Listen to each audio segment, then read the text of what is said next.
गौतम बुद्ध ने जीवन के मूलभूत सत्य को जानकर संसार को एक अद्भुत दर्शन दिया। उन्होंने कहा कि दुख कोई बाहरी शक्ति नहीं, बल्कि हमारे भीतर से उत्पन्न होता है, हमारी इच्छाओं, हमारी आसक्तियों और हमारे अज्ञान के कारण।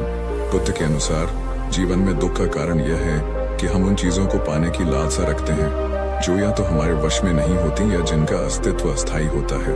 हम उन्हें पाने के बाद भी स्थायी सुख की आशा करते हैं, और जब वह आशा टूटती है तो दुख उत्पन्न होता है। बुद्ध ने अपने पहले उपदेश में 4 आर्य सत्यों का उल्लेख किया, जो दुख के मूल कारण और उससे मुक्ति के मार्ग को दर्शाते हैं। सत्य यह है कि जीवन में दुख है, जन्म, मृत्यु, रोग, शोक, वियोग और इच्छाओं की आपूर्ति, ये सभी दुख के रूप हैं। दुख का कारण तृष्णा है। यह तृष्णा हमें बार बार संसार में भटकाती है, कभी किसी वस्तु की, कभी किसी संबंध की, तो कभी सम्मान या पहचान की। दुख का अंत संभव है। जब हम तृष्णा का परित्याग करते हैं तो दुख समाप्त हो सकता है। दुख के अंत का मार्ग है अष्टांगिक मार्ग। यह मार्ग सही दृष्टिकोण, सही विचार, सही वाणी, सही कर्म, सही आजीविका, सही प्रयास, सही स्मृति और सही ध्यान से मिलकर बना है। अब इन्हीं विचारों को हम एक प्रेरणादायक कहानी के माध्यम से समझते हैं। बहुत समय पहले की बात है। मगध राज्य में एक गांव था, शांत, हरा भरा और खेती किसानी से संपन्न। वहीं रहता था आरव, एक युवा किसान। वह मेहनती था, लेकिन उसका मन हमेशा बेचैन रहता था। उसके पास रहने को घर था, खाने को अन्न था, पत्नी स्नेही थी और एक नन्हा बालक उसकी गोद में खेलता था। लेकिन फिर भी आरव खुश नहीं था। उसका मन हमेशा काश की दुनिया में भटकता। काश मेरे पास और जमीन होती, काश मैं अमीर होता, काश लोग मेरी इज्जत करते। वह अपने पड़ोसी को देखता जो नई बैलगाड़ी में खेत जोतता तो उसके मन में ईर्ष्या उठती। वह सरपंच को देखता जो चमकदार वस्त्र पहनता तो स्वयं को तुच्छ समझने लगता।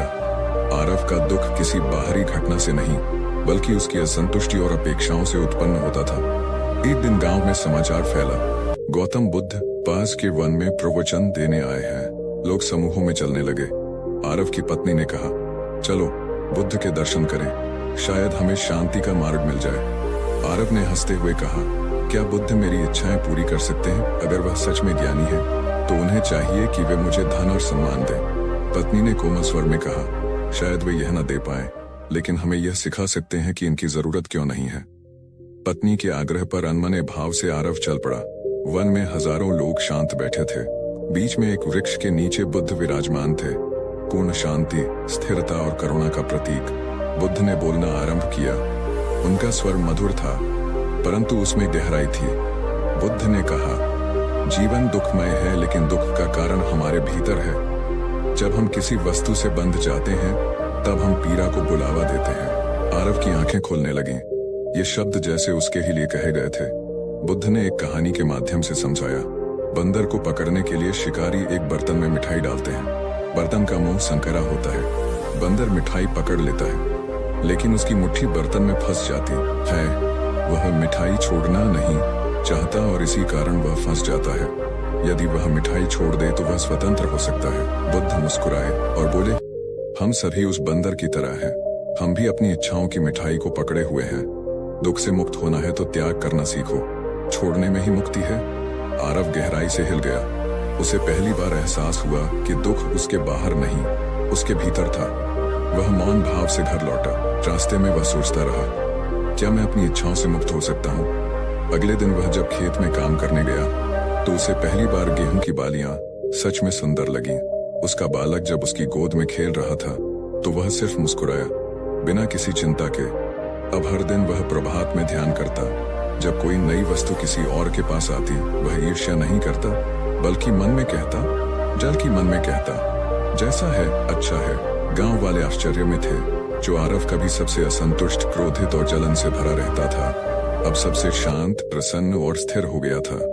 एक दिन गांव के सरपंच ने उससे पूछा, आरव, तुम्हारे अंदर इतना परिवर्तन कैसे आया?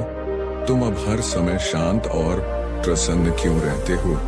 आरव ने धीरे धीरे उत्तर दिया, पहले मैं सोचता था कि दुख मेरे भाग्य में लिखा है, लेकिन अब मैं जानता हूँ दुख मेरी पकड़ में था।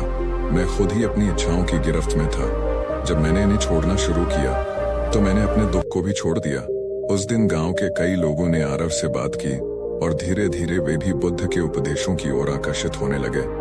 इस कहानी से हमें गौतम बुद्ध के उपदेशों की व्यावहारिक उपयोगिता का बोध होता है। दुख कोई शाप नहीं है, वह तो हमारी मनःस्थिति का परिणाम है। जब हम किसी वस्तु या स्थिति से अत्यधिक जुड़ाव रखते हैं, जब हम किसी की बराबरी करने के लिए अपनी शांति त्याग देते हैं, जब हम भविष्य की कल्पनाओं में उलझकर वर्तमान को अनदेखा करते हैं, तो दुख उत्पन्न होता है। बुद्ध कहते हैं, जो कुछ भी तुम छोड़ सकते हो वही तुम्हें छोड़ने से डर नहीं दिलाता, और जो तुम्हारे पास निश्चिंतता लाता है वही असली सुख है। यह समझना जरूरी है कि त्याग का मतलब त्यागी बन जाना नहीं, बल्कि मोह से मुक्त होना है।